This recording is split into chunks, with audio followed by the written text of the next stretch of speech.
بسم الله الرحمن الرحيم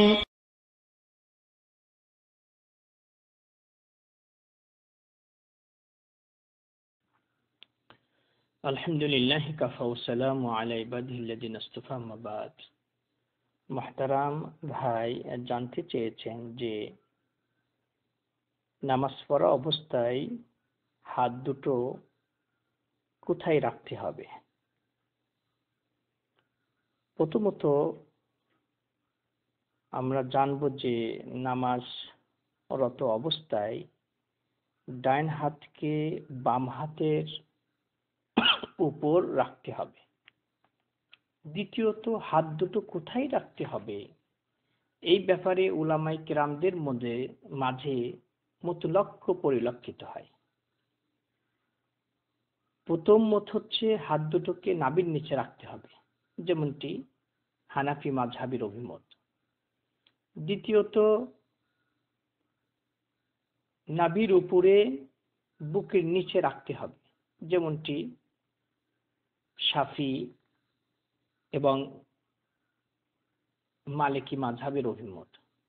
তৃতীয় ইচ্ছা, নাভির নিচেও রাখতে পারে আবার নাভির উপরেও রাখতে পারে।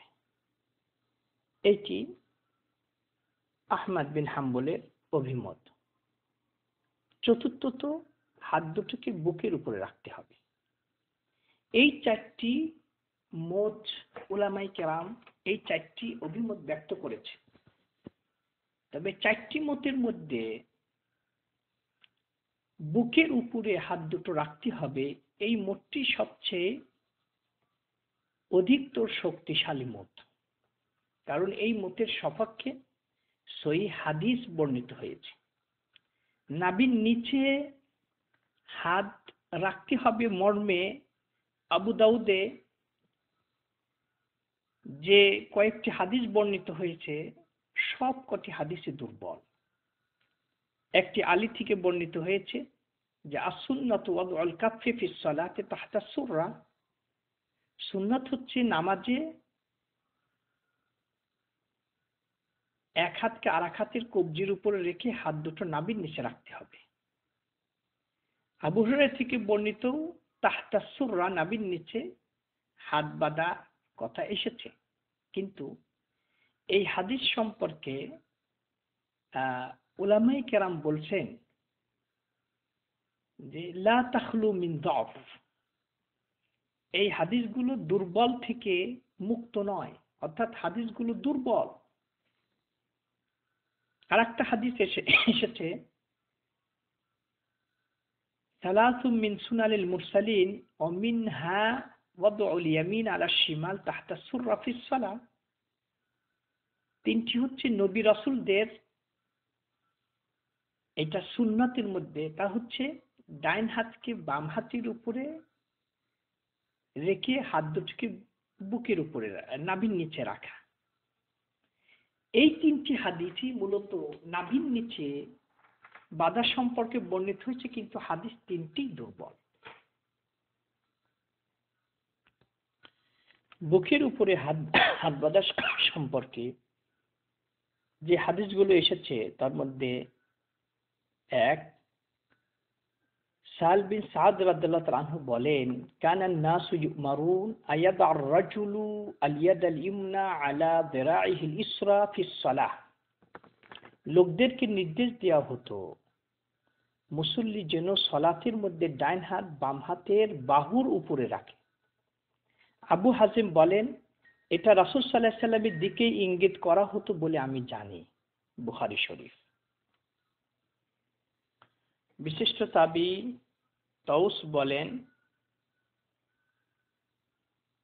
রাসূল সাল্লাল্লাহু আলাইহি ওয়াসাল্লাম সালাতের মধ্যে তার ডান হাত বাম হাতের উপর রাখতেন এবং উভয় হাত বুকের উপর শক্ত করে ধরে রাখতেন। ইয়াদাউ ইয়াদাহুল ইমনা আলা ইয়াদাহিল ইসরা সুম্মা ইয়াশুদ্দু বাইনাহুমা আলা সাদরিহি ওয়া হুয়া ফিস সালাহ। এটি আবু দাউদ নাসাই শরীফের হাদিস, হাদিসটি সহিহ। ওয়াইল বিন হুজর রাদিয়াল্লাহু তাআলা আনহু বলেন, সাল্লাইতু মা'আন নবী সাল্লাল্লাহু আলাইহি ওয়াসাল্লাম ফাওয়াদা'a ইয়াদাহুল ইয়ুমনা আলা ইয়াদিহিল ইসরা আলা সাদরি। আমি রাসূল সাল্লাল্লাহু আলাইহি ওয়াসাল্লামের সাথে সালাত আদায় করেছি। তিনি তার ডান হাত বাম হাতের উপর স্থাপন করে বুকের উপর রাখতেন। এই হাদিসের টিকায় শেখ নাসিরউদ্দিন আলবানী বলেন,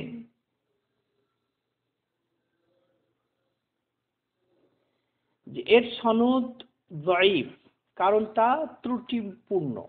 আর তিনি বলেন ইবনু ইসমাইল, আর তিনি হলেন মুআব্বিল ইবনে ইসমাইল, তার স্মৃতি শক্তি দুর্বল, তবে হাদিস সহিহ। এই হাদিস অন্য সূত্রে একই অর্থে বর্ণিত হয়েছে। বুকের উপরে হাত বাঁধা, হাত রাখার আরো যে সহিহ হাদিসগুলো আছে সেগুলো এর জন্য সাক্ষ্য প্রদান করে। ইমাম শাওকানি রাহিমাহুল্লাহ উক্ত হাদিস সম্পর্কে বলেন, ওয়ালা শাই ফিল বাবে আসাহহু মিন হাদিস ওয়াইল বিন হুজুর আল মাযকুর ফি সহিহ ইবনে খুযাইমা। ওয়াইল বিন হুজুর কর্তৃক বর্ণিত হাদিসের চেয়ে বিশুদ্ধ কোন হাদিস এই অধ্যায় বর্ণিত হয় নাই।